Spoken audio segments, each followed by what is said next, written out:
so weary when troubles come and my heart burdened be. Then I am still and wait here in the silence until you come and sit a while with me. When I am down and oh my soul is so weary, when troubles come and my heart burden be, then I am still and wait here in the silence until you come and sit a while with me. You raise me up so I can stand on mountains.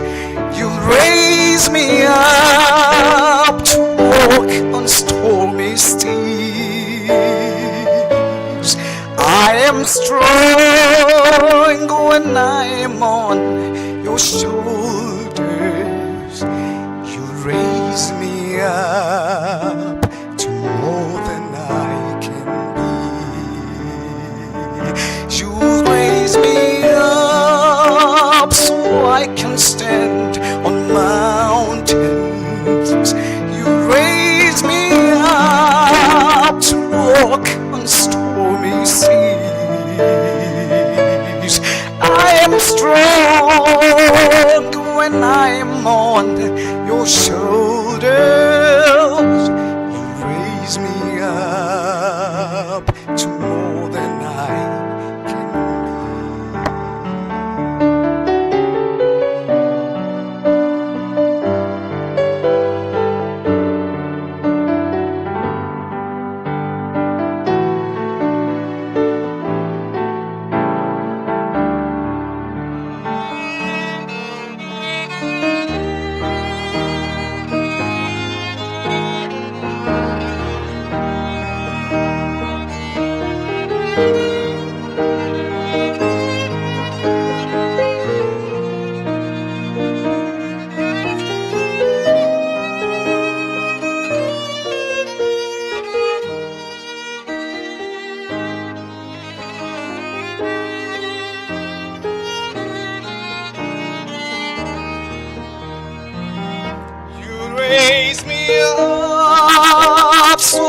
can stand on mountains. You raise me up to walk on stormy seas. I am strong when I am on your shoulders. You raise me up to more than I can be. You raise me up so I can stand on mountains. You raise me up to walk on stormy seas. I am strong when I am on your shoulders.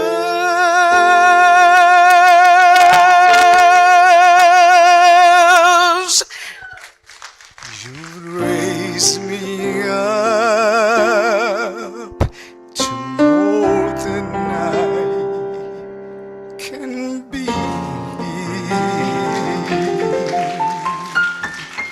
Thank you.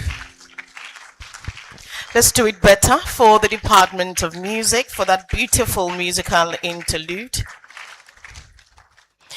Ladies and gentlemen, permit me to introduce the keynote for the opening ceremony of the third School of Educational Development and Outreach Conference, and he is Professor Eric Addae-Kyeremeh, a professor of educational leadership and development at the Open University in UK, recognized as an academic expert and thought leader in the strengthening of education systems. Professor Kyeremeh has led transformative education initiatives, particularly in teacher professional development and educational leadership through large-scale, multi-country projects. With a strong international footprint, he has collaborated extensively with teachers, school leaders, and education stakeholders in the UK, Ghana, India, Nigeria, Uganda, Kenya, Bangladesh, and in Europe.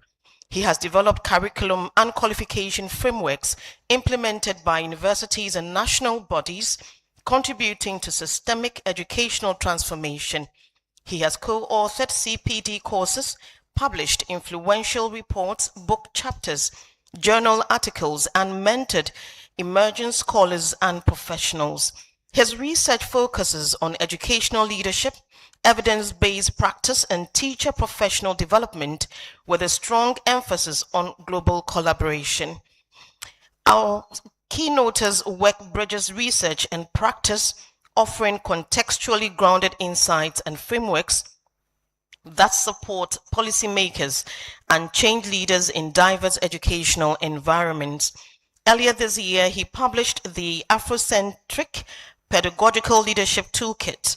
This emerged from collaborative research to practice endeavor with Professor Chris Kwa and others from UCC and the Open University. It is a free resource for teachers, CISO, and educators aimed at supporting them to situate African epistemologies at the center of the learning process. He is currently supporting the Commission for University Education in Kenya to design a competency-based education framework for higher education.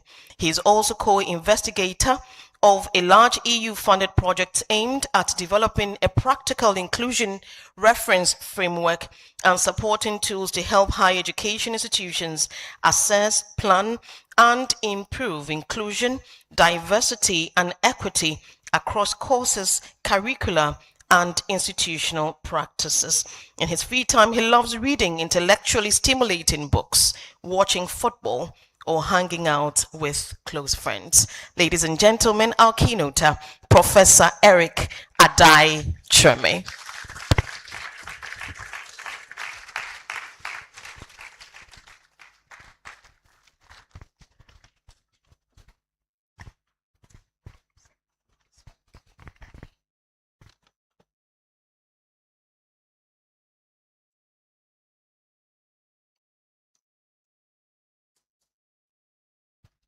Right, okay. It's always a bit of a challenge when you come after a number of other intellectual key speakers, because you find out that at some point, some of the things that we'll be saying will more or less very much align. But we'll still get through it because I always come at issues with a different lens. So I hope you enjoy it. So distinguished chair, senior leaders, conference organizers, colleagues, educators, students, friends. Well, I think it's appropriate to say good morning again, and probably maybe by responding, that will wake you up a bit. Yeah, okay. It's a real honor to be here at UCC for the third Sedo conference. And it always reminds me that I was here for the first as well, which I believe was chaired by Professor Christine Addae-Kyeremeh, isn't it? I think it was, yes, many years ago. So yeah, I want to begin by expressing my sincere appreciation to the organizers for inviting me and for a thoughtful choice of the conference theme this year, which is Reimagining Education for Future Citizenship, with three key pillars in there: innovation, inclusion, and digital transformation. This theme, I'll say, is very, very timely because across Ghana, across Africa, and across the world, education systems are being asked to do more than they were originally designed to do. We, and everybody within the system, is expected to prepare young people not only to pass examinations and be certified, but to live with uncertainty, to work with others across difference, solve complex problems, use technology responsibly, protect the planet, participate in democratic life, and contribute meaningfully to the communities within which they live, serve, and participate in. This is quite a large expectation. And yet, if education does not rise to the task, then we risk preparing young people for a world that no longer exists. So today, I want to reflect with you on what it means to reimagine education for future citizenship. I want to suggest that future citizenship is not only about digital skills, employability, or global competitiveness. Important as these are, it is also about identity. It's about belonging, responsibility, ethical judgment, cultural grounding, civic imagination, and the capacity to act with others for the common good. So my central argument is this: education for future citizenship must be innovative, inclusive, and digitally enabled, but it must also be culturally grounded, socially just, and deeply human.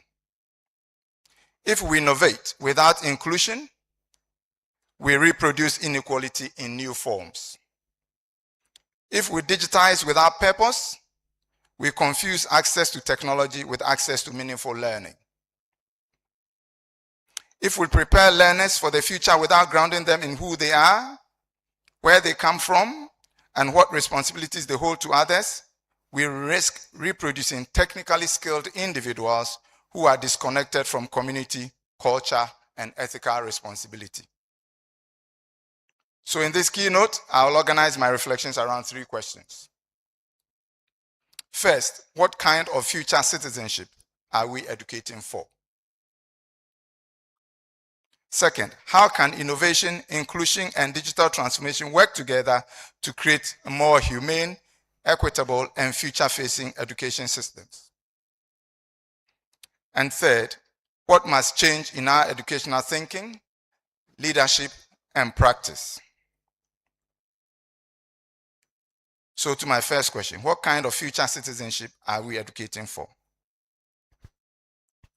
Colleagues, when we speak about citizenship, we often think about nationality, legal rights, voting, civic duties, and participation in public life. These remain important, but future citizenship demands something broader. The future citizen will live in a world shaped by climate change, artificial intelligence, migration, demographic shifts, economic uncertainty, cultural contestation, and rapid technological change. Some of these have been mentioned by my colleagues earlier. They will need to understand local realities and global interdependence. They will need to work with people whose language, identities, beliefs, and experiences differ from them. And we've seen some of these contestations in some secondary schools more recently. I dare not mention specific schools, but these are contestations that are going to grow. They will need to make ethical decisions in digital spaces. They will need to distinguish information from misinformation. And we get a lot of that during the political season where there's lots of information about. We have to ensure that we're able to engage with information meaningfully because there's a lot of misinformation out there. They will need to participate not only as consumers of knowledge, but as creators, critics, and custodians of knowledge. But let's be careful.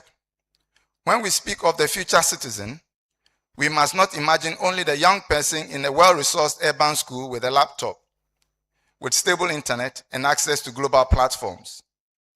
We must also imagine the child in a rural community whose school has limited infrastructure. I say this with reservation, but we must imagine the young woman whose education is interrupted by poverty, domestic responsibility, or social expectation. We must imagine the learner with a disability who is present in the classroom but excluded from participation. And indeed, one of my PhD students is researching this right now. and I can't wait for him to complete and publish his work. We must imagine the child learning a language that is not the language of home. And my own work with colleagues shed light on this challenge. We must imagine the teacher who is expected to deliver 21st century education with 20th century resources and 19th century assumptions about authority and knowledge. I have written about this too. Future citizenship must include all of them.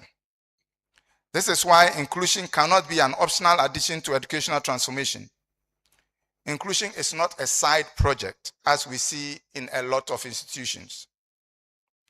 It is not a favor when you try to be inclusive. It's not a charity. Inclusion is the measure of whether our education systems are morally serious. A future citizen is not simply someone who can compete in the labor market. A future citizen is someone who can contribute to community, challenge injustice, protect human dignity, use knowledge wisely, and imagine a better society. This takes me to a fundamental point. Education is never neutral. As Paulo Freire, the radical scholar, reminds us, education can either domesticate or liberate. It can teach people to accept the world as it is, or it can invite them to read the world critically and act upon it. For future citizenship, we need education that develops critical consciousness and not passive compliance. This is where an Afrocentric lens becomes important. Afrocentricity, as articulated by Molefe Kete Asante and others, is not about rejecting other knowledge systems. It's about repositioning African people, African histories, African languages, African values, and African ways of knowing as central rather than peripheral in educational thought and practice. So it's very refreshing to read some of the abstracts to see that these conversations are already taking place. So thanks to all the presenters who are already researching this and shedding light on this. Very, very important. Afrocentricity therefore asks, whose standpoint are we designing education for? Whose knowledge counts? Whose language is heard? And whose future is imagined? Far too long, many education systems across the continent have carried inherited structures that position African learners as recipients of knowledge from elsewhere, rather than producers of knowledge from their own communities and intellectual traditions. Reimagining education for future citizenship therefore requires a double movement. We must prepare learners to engage confidently with the world, but we must also ensure that they do so from a position of dignity, identity, and cultural confidence. Future citizenship is not about becoming less African in order to become global. It is about becoming more deeply grounded, more critically aware, and more capable of engaging the world from a place of confidence.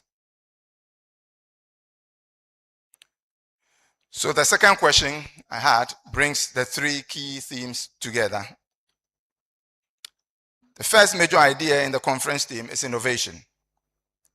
Innovation is one of the words that appears everywhere in education today. We use it in policy documents, institutional strategies, funding proposals, conference themes, and resource agendas. But we always mean the same thing.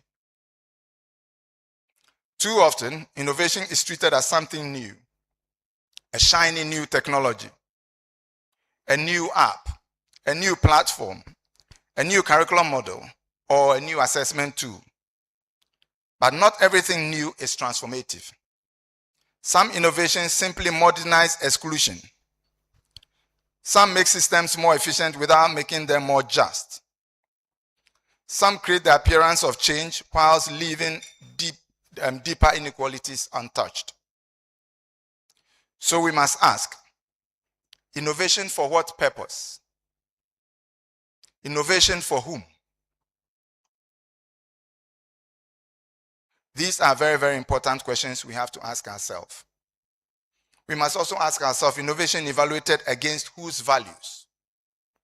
My values, the funder's values, or somebody else's values? In education, innovation should not begin with technology. It should begin with a problem of practice, a social need, a learner experience that needs change. For example, if learners are disengaged because the curriculum does not connect to their lived realities, the innovation required may not be a digital device. It may be a culturally responsive pedagogy. If teachers are struggling to support multilingual learners, the innovation may be professional development that helps them to use local languages as resources for learning. And again, I was very excited to see a few colleagues presenting on this today and tomorrow. So well done for those who are already researching this area of work. In rural areas, if rural areas cannot access high quality educational resources, then digital tools may indeed be part of the solution, but only if designed around connectivity, affordability, teacher capacity, and local relevance. Innovation, therefore, is not merely invention.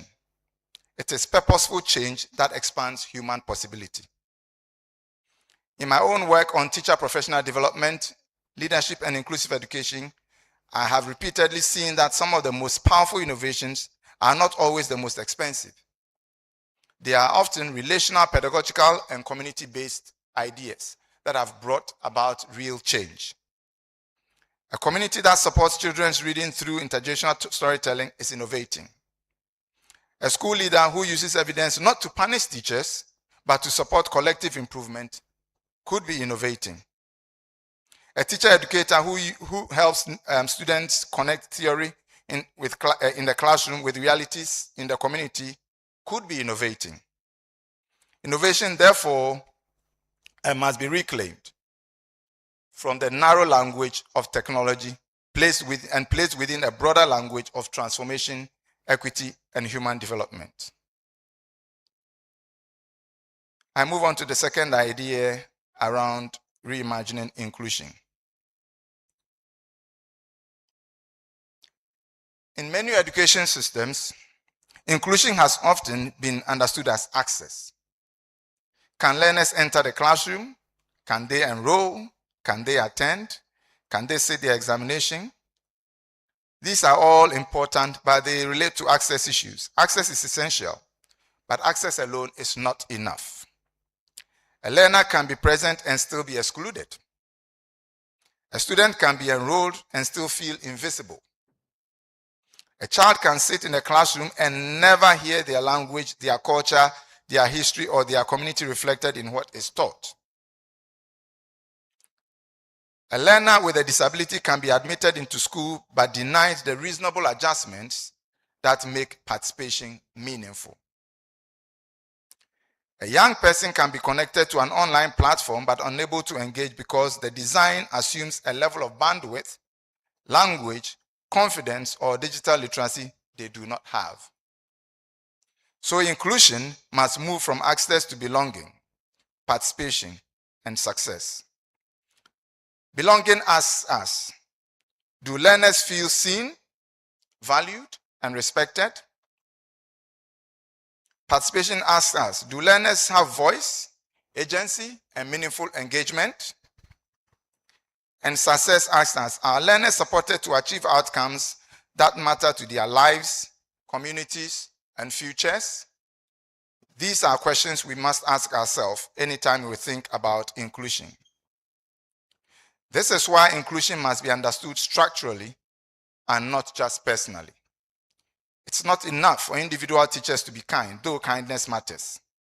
It is not enough for institutions to have good intentions, though good intentions matter. Inclusion must be built into curriculum, pedagogy, assessment, leadership, language policy, infrastructure, data systems, and institutional culture. For future citizenship, this matters profoundly. A society cannot build democratic, innovative, and peaceful futures through education systems that teach learners that they belong and others that are tolerated. Education must communicate to every learner and let them feel that they matter. Let them feel that their voice matters, and let them be seen in everything they do.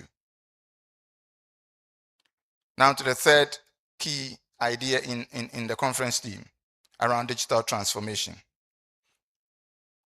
And what I say here is that we move from devices to digital justice. There is no doubt that digital technologies are reshaping education. Indeed, UCC has a wonderful online platform. There are open educational resources available. We hear a lot about artificial intelligence, and again, indeed, there are colleagues presenting on that today. We have virtual laboratories which we have co-developed with UCC. We have learning analytics, mobile platforms, etc. But digital transformation can extend access, yes. It can connect learners across distance, yes. It can support flexible learning for working adults, yes. It can provide teachers with resources. It can make learning more interactive. It can enable students to collaborate beyond the classroom, and it can create new forms of assessment, feedback, and support. But again, we must be careful. Digital transformation is not simply the introduction of devices or platforms. It's a deeper change in how education is designed, delivered, experienced, and governed. A school is not digitally transformed because it has computers. A university is not digitally transformed because it has a learning management system. A teacher is not digitally transformed because they use slides instead of being in front of the chalkboard. Digital transformation becomes meaningful when it improves learning, expands inclusion, strengthens agency, supports teachers, and creates new possibilities for participation. That should be the benchmark for us. So the question is not, do we have technology? The key question is, what kind of educational relationships does this technology enable? Does it connect or isolate? Does it empower or monitor? Does it include or exclude?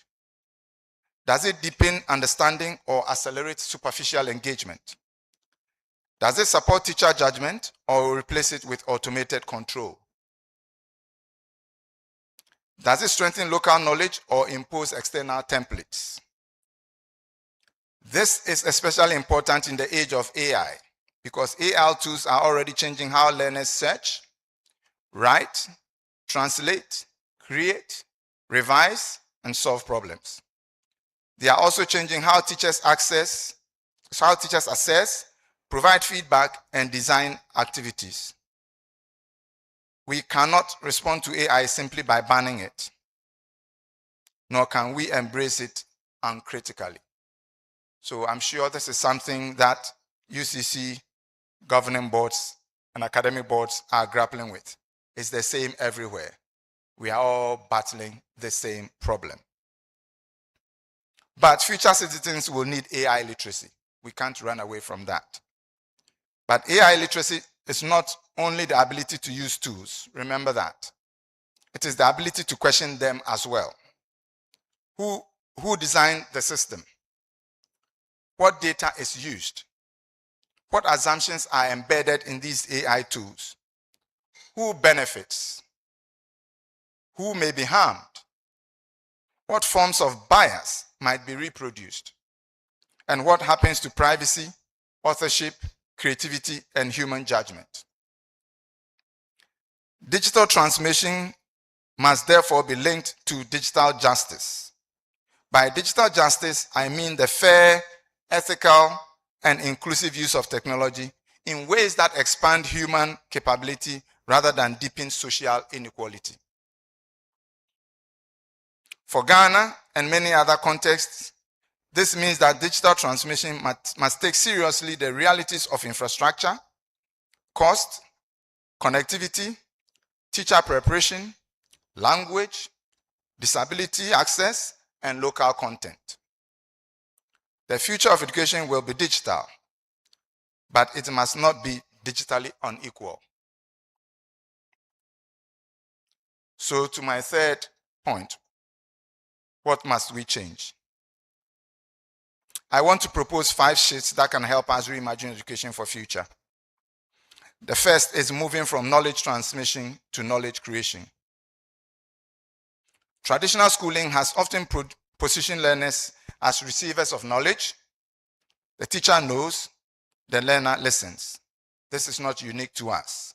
This is how historical education systems were built. And some of you who've worked around India would have heard the word guru. That's what the whole idea about that is, that I am the expert, I say, I speak, and you listen. So it's not unique to us. The curriculum speaks, and the learner just absorbs. The examination asks, and we are expected to reproduce. But future citizenship requires more than recall. It requires inquiry. It requires interpretation. It requires creativity. It requires collaboration, and it requires judgment. Learners must be invited to ask questions, investigate problems, create solutions, challenge assumptions, and connect knowledge to life. This does not mean that content knowledge is not important. It is still important. But knowledge must become something learners use and not just something they store in their heads. In this shift, teachers become designers of learning, facilitators of inquiry, cultural interpreters, and ethical guides. They help learners move from information to understanding, from understanding to action, and from action to reflection. I'm sure some of you would say the revised national curriculum does this already, but I'll challenge you to reflect on the reality in the classroom. Felicia Boating and I have written about this too. The second point is moving from competitive individualism to something I refer to as Ubuntu-inspired learning. See, many education systems reward individual achievement, and that's how they were designed. We compete for grades, rankings, scholarships, and status. Competition can motivate, but when it dominates, it can weaken solidarity. And if you study African culture very well, you will realize that collaboration, community, and solidarity is one of the foundations. It's what defines us and makes us who we are. So future citizenship requires relational capacity. It requires the ability to live and work with others. It requires empathy, cooperation, dialogue, and shared responsibility. Ubuntu reminds us that humanity is interconnected, and that is what we have always been as a people.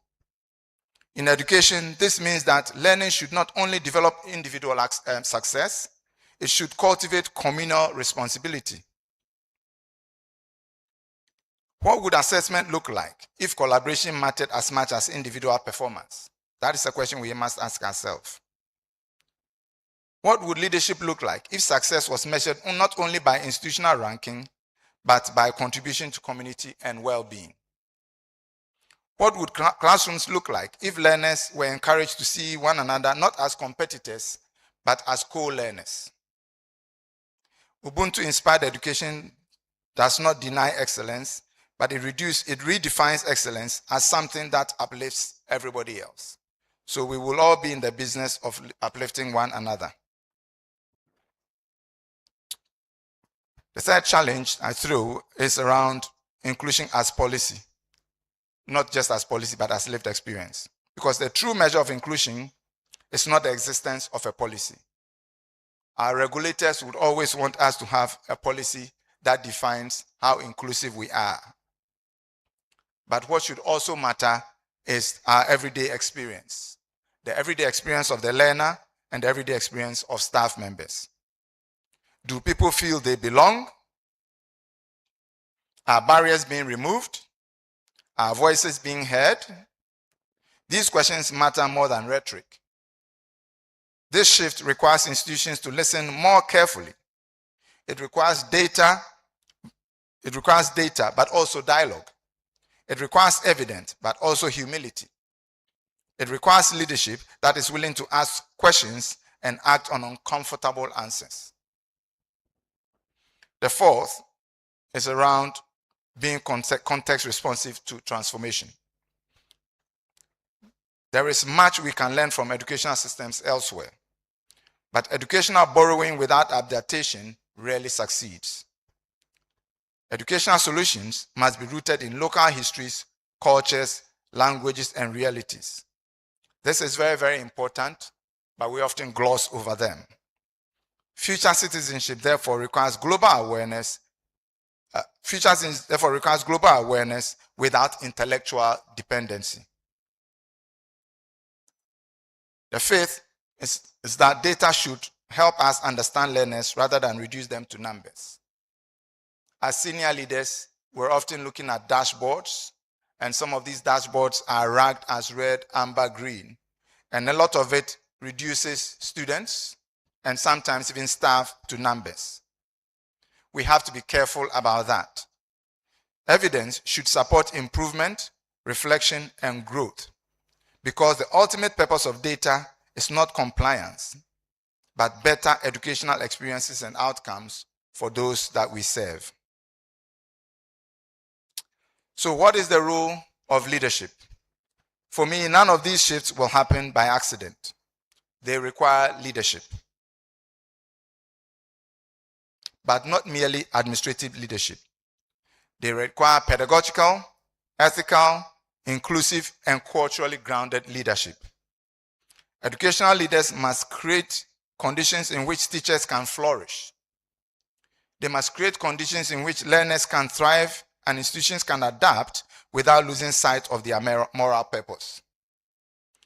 Leadership for citizenship must combine vision with justice and innovation with humanity. But no educational transformation can succeed without teachers. Yet teachers are continually asked to carry new reforms, new expectations, and new responsibilities. So I say this: if we want teachers to prepare learners for the future citizenship we're looking for, then professional learning must become continuous, collaborative, and relevant practice. Teachers need support. Teachers need mentoring. Teachers need resources, and teachers must be trusted. They need the opportunities to learn together and experiment without fear.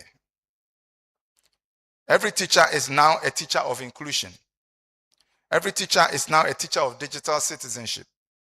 Every teacher is now a teacher of critical thinking and values. The future of education will ultimately be built by educators who are supported and respected. Where do universities come in? Universities play a unique role in shaping future citizenship. They prepare teachers, leaders, researchers, and policymakers. They also shape public debates about knowledge and society, and they do so in forums like this. Universities must therefore ask themselves, are we preparing graduates for only employment or also for citizenship? Are we teaching technical competence alongside ethical judgment? Are we encouraging students not only to succeed individually but also contribute collectively? Universities must become spaces of inclusive innovation, drawing together research, practice, and community knowledge to address real societal challenges. So I leave you with a practical agenda. 6 key priorities for us. Embed future citizenship across the curriculum. Make inclusion a design principle rather than an afterthought. Invest in teacher and lecturer development. Build genuine community partnerships. Pursue digital transformation through an equity lens. And use evidence to improve learning rather than merely measure performance. Let me conclude. What I've tried to argue is that reimagining education for future citizenship requires 5 commitments. First, we must educate for citizenship, not only certification. Secondly, we must innovate purposefully rather than fashionably. Thirdly, we must be experienced rather than merely proclaiming what we want to do. We must take inclusion very, very, very seriously. Fourth, digital transformation must be grounded in justice. And fifth, educational change must be rooted in culture, community, evidence, and ethical leadership. The future citizen we seek is not simply digitally skilled, but digitally wise. Not simply globally competitive, but locally responsible. Not simply individually successful, but communally committed. Not simply knowledgeable, but critically conscious. Not simply adaptable, but courageous. And the education system capable of nurturing such citizens must also itself be very courageous. It must be willing to confront inequality. It must value teachers. It must learn from communities. It must use technology wisely. And above all, it must place human dignity at its center. So my invitation to us today is this.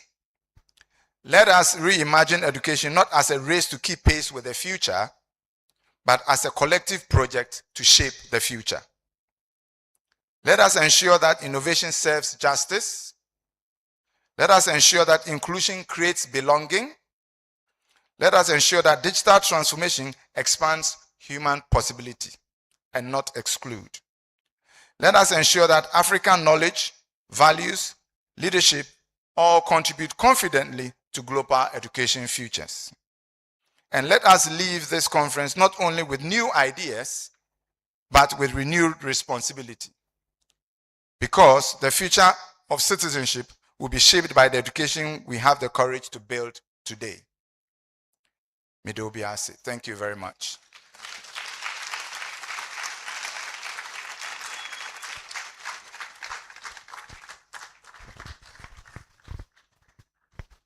I believe we can applaud him better. Thank you so much, Prof.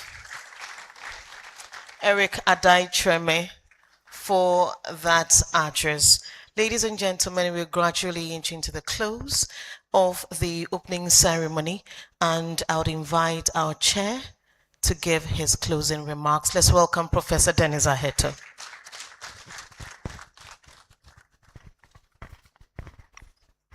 Thank you, Akosia, for handing the mic over to me.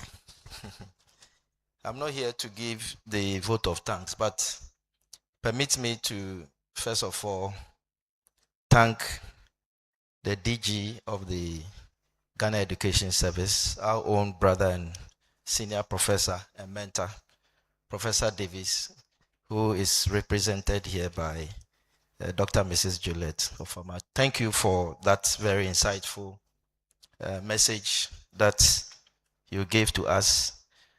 For our take home, I think it's important to take note of a key message that was delivered from Prof, that technology alone cannot deliver the outcomes of education. We must focus on equity and leadership at all levels of our educational structure. I think that is very important. And I think this comment has come at a very heart of the conference, which seeks to reimagine education for future citizenship, of which digital transformation is part of it. So in as much as we are thinking about digital transformation, we must bear in mind that there are so many other factors that we should look at. Issues of ethics, issues of leadership, issues of equity. So there are extremely important issues that we have to look at. And I believe strongly that this conference will help to address some of those issues. But essentially, those comments from the Director General feeds into the keynote speech that we heard from Professor Eric Addae-Kyeremeh. I also want to thank you so much for that very insightful and instrumental speech which you have given. I'm not in any way an expert in educational leadership, but I've attempted to write a lot from what you have said, because I've used this platform also as a learning experience, because one of the initiatives I have in my vision, which I call the Vice-Chancellor's, how do you call it, initiative, is to introduce an e-campus, virtual campus, beginning October. Hopefully, GTEC has already given us a policy approval to run a virtual campus, which means UCC will be running 100% on some selected pilot step on some program, which hopefully we should be starting in October. And so the issues that you are bringing will definitely help to inform that. We're going to start with about 28 different programs, about nearly 10 PhDs online. You know, very important and emerging programs such as cybersecurity and many others are going to be run at the PhD level. And I'm sure the announcement will be made very soon. So the things that you have mentioned will definitely help us to refine and do policy, come up with policies that can guide that process. But essentially, permit me to highlight some of the things that I noted. I was trying to write very fast to capture many of the things, but I might have missed them. But I've tried to summarize at least about 5 areas. What you essentially have told us is the fact that citizenship is not only about national life, it's also about identity. But essentially, it also tells us to act locally, but align and think globally. We should be mindful of culture. We should be mindful of language. We are losing our local languages. And I was happy going through the list of the speakers, the talks that will be given.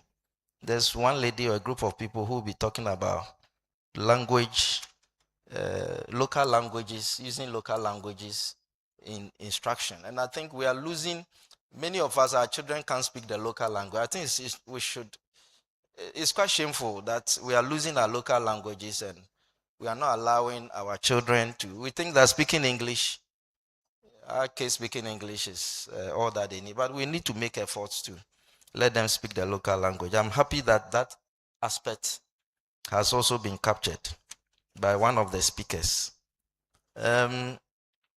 Essentially, what I gathered was the fact that there will be, and in fact, there are forces that will change the future of citizenship.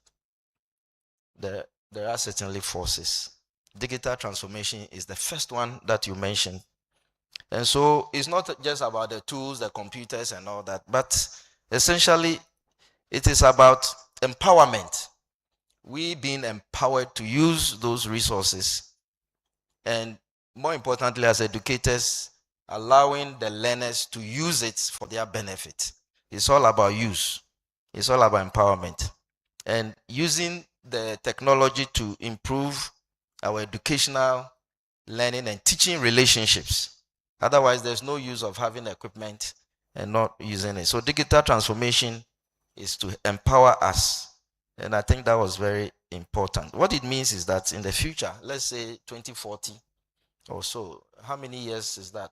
We are now in about 20 years to come. We will see that identity will be defined by money. Currently, we are doing mobile money transfers.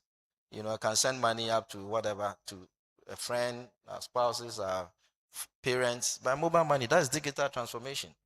What it means that in 20 years' time, that system might even go beyond what we are doing now. It also means that work and other communities will be online, and we are seeing that. So digital transformation is very important. As a university, we need not be left behind. That's the first one. You also mentioned the fact that there are borderless problems. In fact, you spoke about barriers, borderless problems. You mentioned climate change. It's true. These are things that are affecting us. We saw the recent floods, right? It's part of it. We're talking about digital transformation, but the floods come in to destroy our infrastructure, our houses, and all that. So we cannot develop educational strategies without thinking about borderless problems, it does not matter where you are. It will also come and affect you. You also mentioned AI as one of the borderless problems. Of course, we need to think about this and others, including pandemics. I remember when we were having, when COVID struck, many of the schools closed. And those schools, particularly the international schools, could thrive because they had access to internet facilities, which means there are benefits to digital transformation if it's properly set up. And we could take advantage in the event of climate change and other pandemics, such as the ones we experienced in recent times. We can still move on. You spoke about belongings, multiple belongings. You know, currently, some individuals already belong to 2 or 3 countries. This morning, I was reading on social media the discussion on dual citizenship.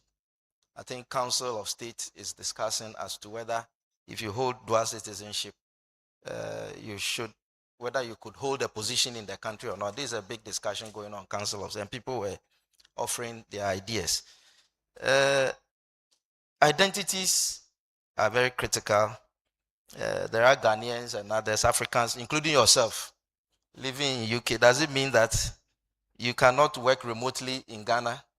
I think these are things that if we want to improve our discourse on building solid online communities, we're trying to improve it. We should be able to tap on your knowledge wherever you are, irrespective of your knowledge, irrespective of your identity.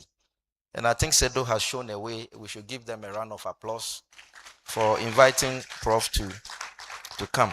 So we are going to build online communities based on this very good example that you have shared. You also touched on the need for shifts from rights to responsibilities. How I understood it. You spoke about digital justice, and what I understood was the fact that we need to move away from rights. Currently, we think it's all our rights. But it should be more about responsibility. The old paradigm of what can the state or the nation do for us or do for me is not something we should be thinking about. We must be thinking about what must I do or contribute to keep the system working. And in recent times, we see young people developing apps. You know, we sit here, we download apps from different countries to make life easy for us.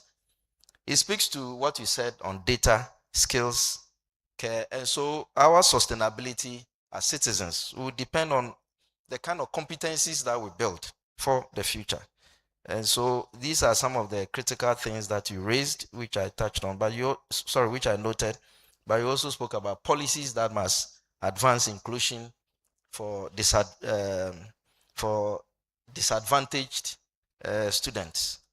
And these are very instructive. I've taken quite a lot of notes.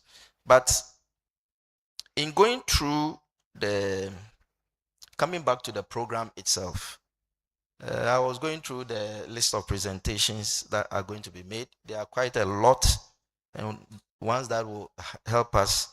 Some of the interesting topics I've already said. The use of mother tongues or mother languages instruction, which is good, something that we should promote.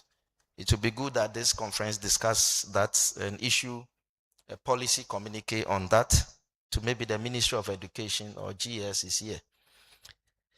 It was also very interesting to see some topics on occupational stress, workplace balance. How do we balance family life with education and work is very good.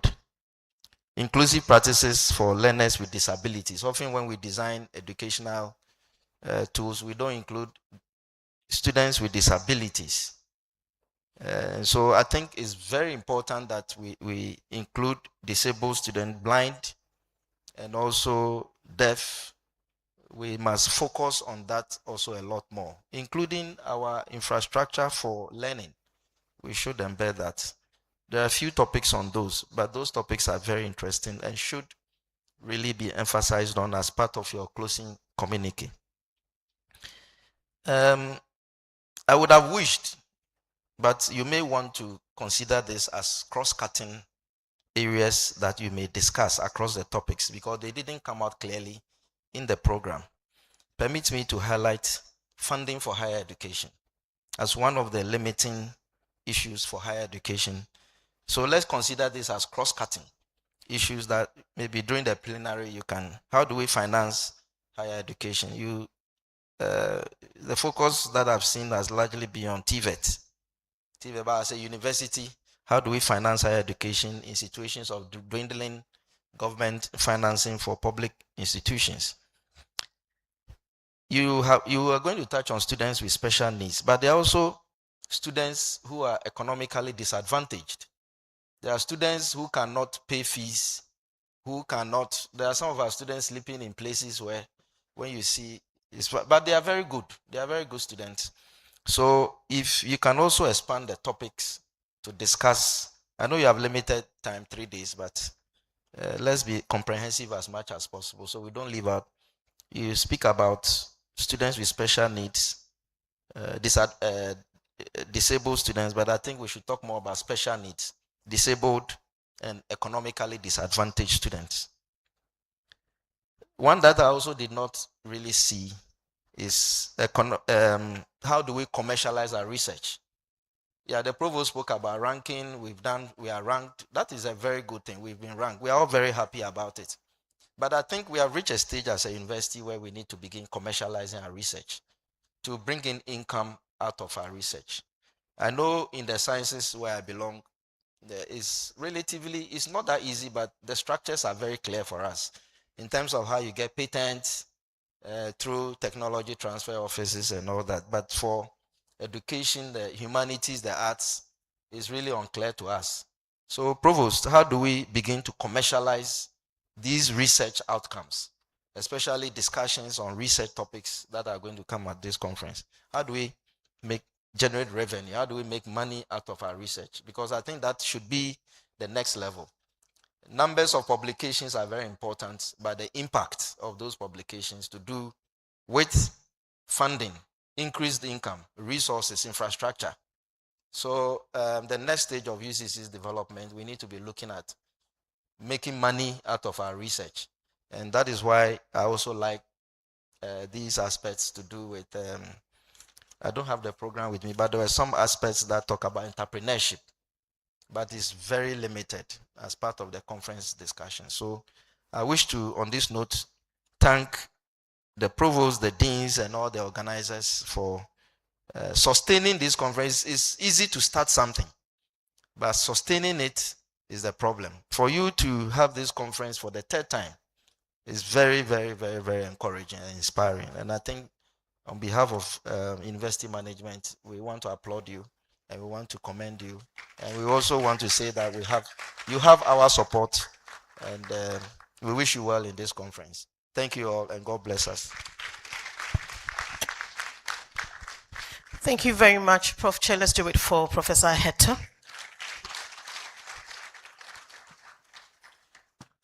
And Prof. Chair, is interesting to note that the issues surrounding the mother tongue being used as an instruction in basic schools, I think from kindergarten through to class 3, that's what I hear the language policy says, came up strongly during the policy forum at the conference in honor of Professor Domini Dabira-Kumpoli, a former Vice-Chancellor of the university. And recently, FOSI also waded into the discussion, on this particular issue, promoting the mother tongue as a means of instruction actually for our students. And so it's glad and exciting to see that it is still very much being discussed, and we look forward to the outcomes from these ones too. And so on that note, I would invite Dr. Beatrice Asante Somwa. She will do us the honors with a vote of thanks. Let's welcome Dr. Somwa with a warm round of applause as she gives the vote of thanks. Please note that after the vote of thanks, we'll sing the UCC anthem, and then we'll take the closing prayer.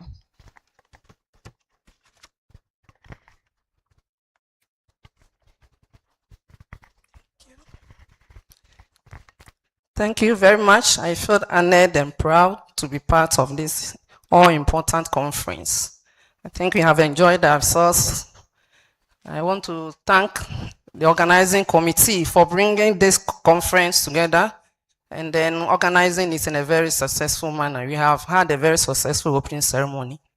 I also thank the Provost of the college, Professor Denis Agyei, for spearheading the conference proceedings, giving us a warm welcome address, making us feel at home to begin the proceedings.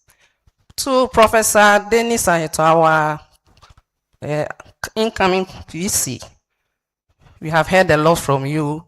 I'm surprised the notes that you presented. I think we should have given you a second keynote position.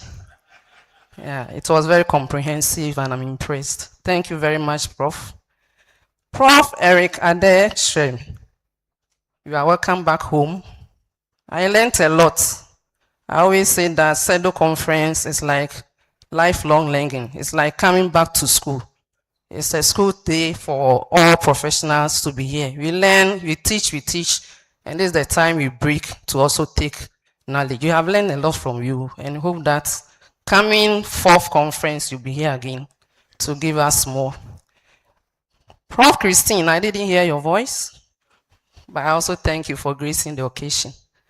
To my sister and director, thank you for representing the Director General and as usual, giving us insights. I was very appreciative when you thanked the teachers, especially in Central Region, for the good work they are doing for students.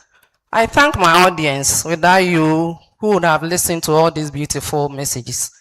We hope that we are going to be here for the other sessions that are going to continue today and tomorrow. And when we get back here, we are going to give ourselves a big thumb up for partaking in this conference. Thank you very much and see you again. Thank you. Thank you, Dr. Sumua. She indicated that Prof. Christine had not spoken. Let me introduce her. She is the Dean of the School of Educational Development and Outreach, Professor Christine Eduabua.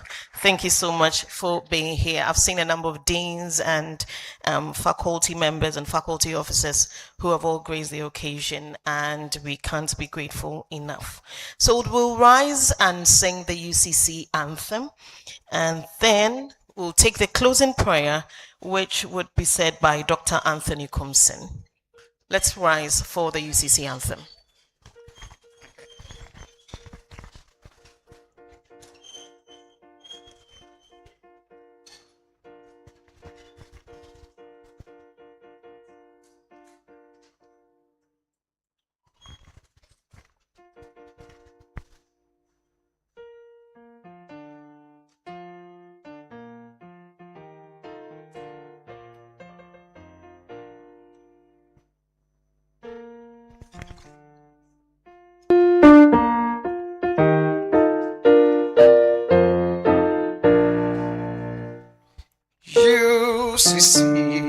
UCC, we're the liveliest of them all. UCC, we're the teachers of the nation. We learn, we teach, we find and pass on. We counsel, we guide, that all may be enlightened. UCC, let us rise to the call. UCC, to the call, let us rise to a call, let us rise. Veritas nobis lumen. UCC, let us fly to the call. UCC, to the call, let us rise to a call, let us rise. Veritas nobis lumen. UCC, we're the humblest of them all. UCC, we're the bedrock of all knowledge. Be proud of this, we students and workers in concert shall work, that you may be enlightened. UCC,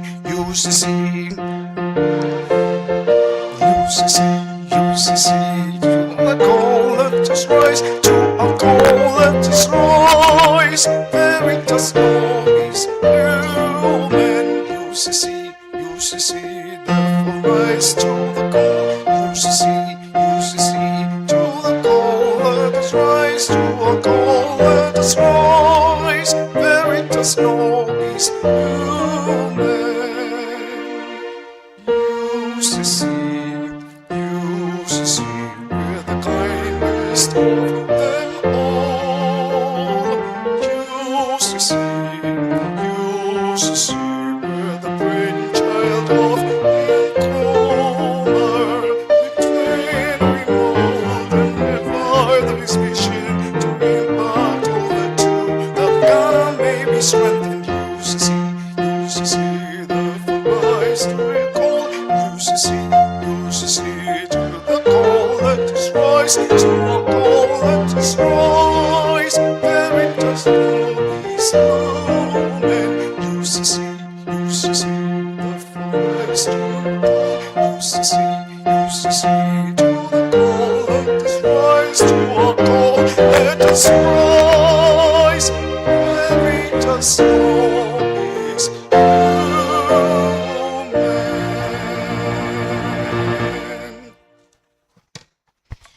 We'll stay standing as we take the closing prayer to be said by Dr. Anthony Kumsin.